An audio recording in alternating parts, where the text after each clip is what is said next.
Bismillahir Rahmanir Rahim. Alhamdulillah Rabbil Alameen. So we've been discussing the Tawheed of encompassment. And here, with this Tawheed, what we see is that we are always in the presence of Allah. Creation, moment to moment, is in the presence of Allah. It's like the mental picture of the apple is in the presence of the mind. And in the same way that the mind is existentially present in the mental picture of the apple, Allah is existentially present in all creation. Huwa ma'akum aynama kuntum.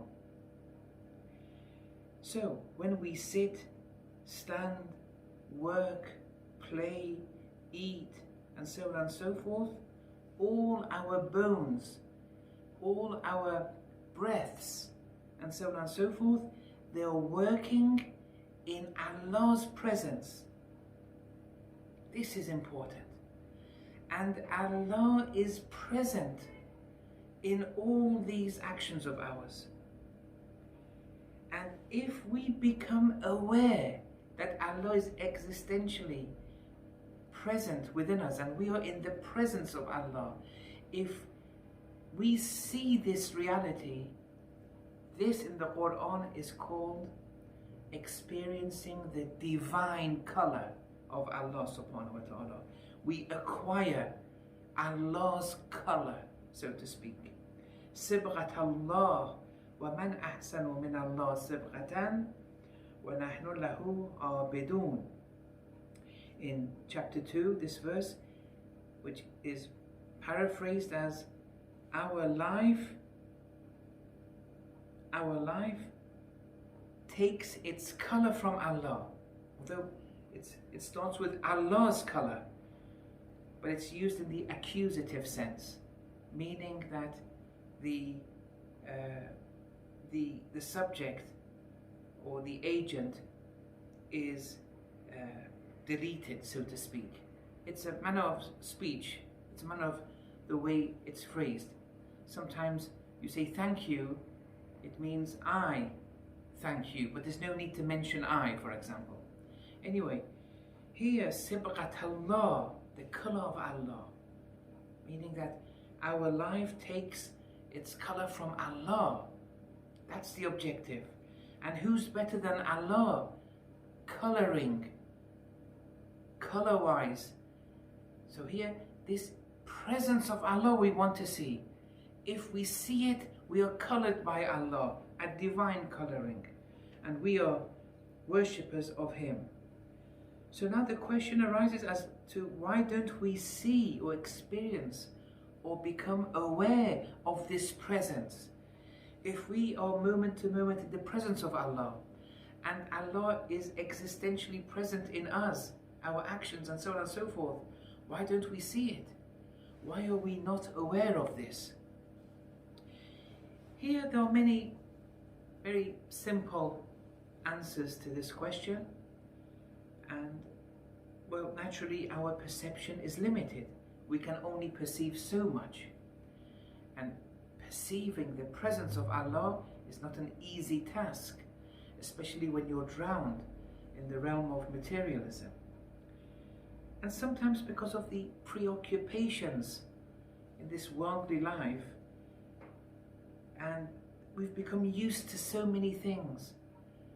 So many things have become habit without us even noticing them over a period of time. And then there are so many preoccupations in this life. This all has made us oblivious to Allah's presence. We've become oblivious to it. And sometimes, for example, when you're a child, for example, you want to eat something, at that time your soul is very weak, and if someone distracts you, you can't put the spoon in your mouth, for example, and then you spill the food. And then when you grow older, you can consume normally and listen at the same time. You can do many things at the same time. But let's say sometimes you may get preoccupied with seeing something or doing something that when someone calls you, you can't, you're oblivious to that. These examples I'm giving, just to say that we're limited, or sometimes certain things in a room have become so habituated and habit for you, you become oblivious to them. And sometimes you may lose something in the simplest of places, but you were so oblivious to that place, you didn't even look there. These kind of things. Our perceptions are limited because of things we've become used to, or the preoccupations that we have.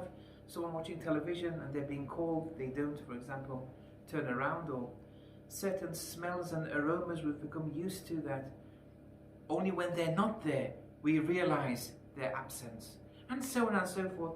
You can think of better examples. Sometimes we see that external preoccupations, they act as a hindrance to us becoming aware of our inner experiences. I'll just give a simple example just to highlight what I mean. Sometimes, for example, someone is experiencing, after an accident, they experience pain in their legs. Pain is an inner experience. Then this patient in hospital, during the day, they receive so many, friends, family, and so many other distractions outside of them, like people visiting them, that they become oblivious to the pain which is within them. But at night, when there are no distractions anymore, the pain which is within them, they become much more attentive to it, and they suffer the pain again. Pain here is an example of something which is to be sensed and experienced within, but because of those external distractions, you become oblivious to it. Look, this reality of being presence before that presence before Allah is something within. We have to see it with the eyes of our heart.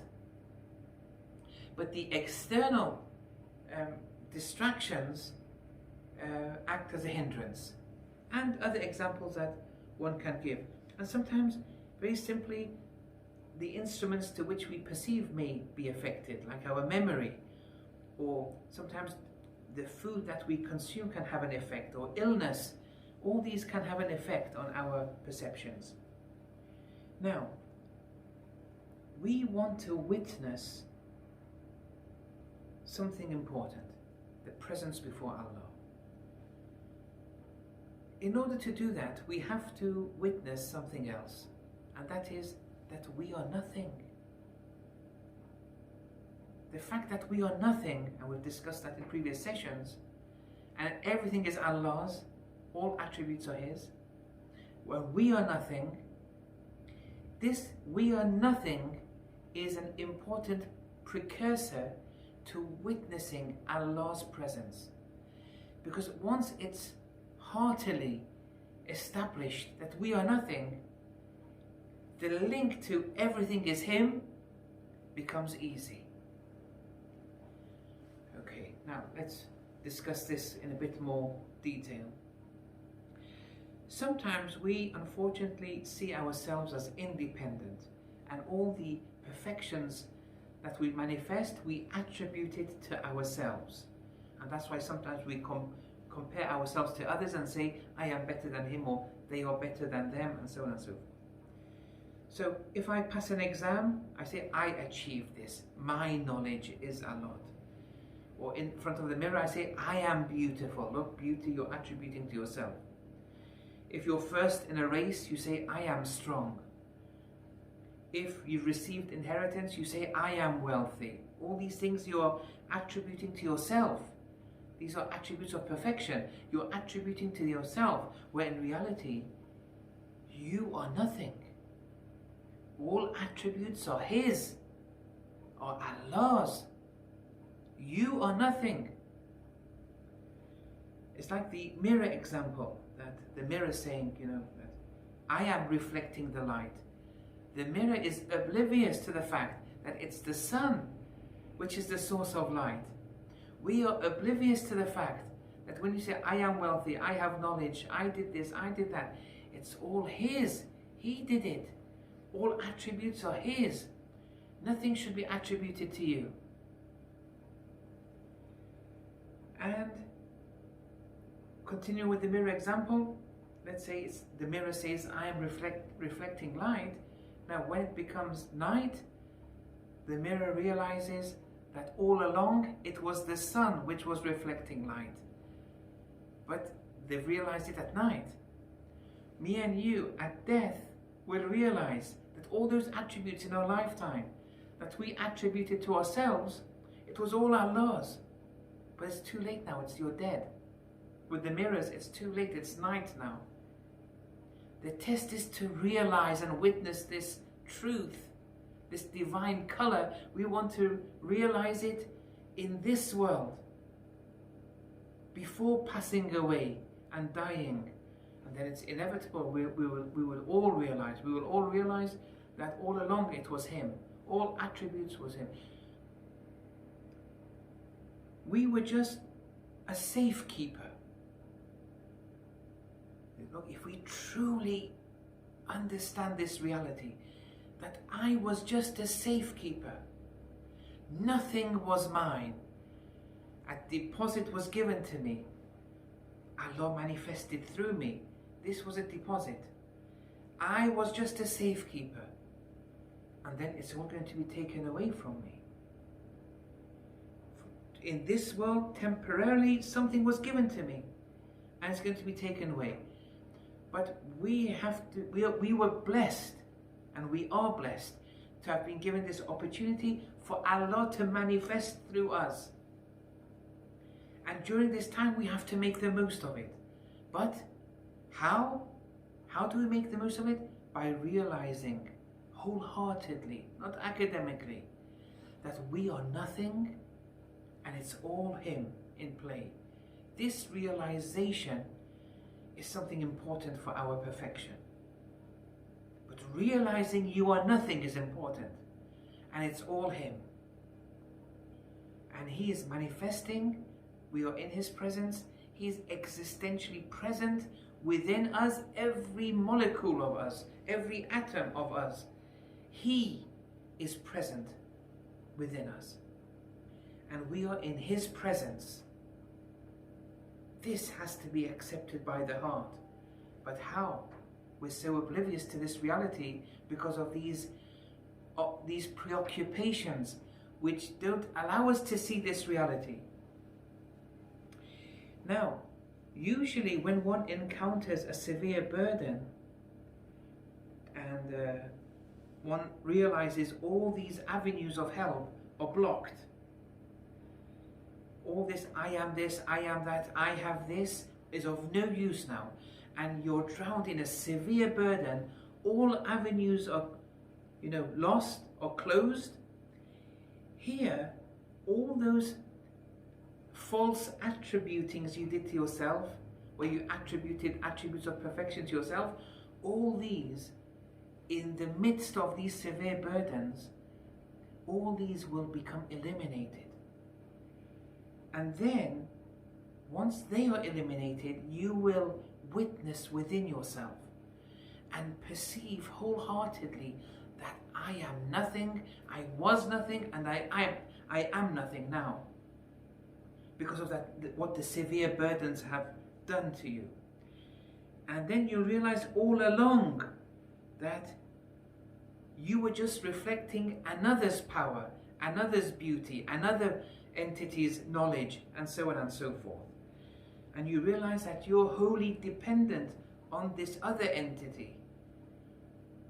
Here, during that severe burden, when you lose all those pseudo-attributings that you did, the heart will perceive that other reality. To some degree, they will witness this new reality.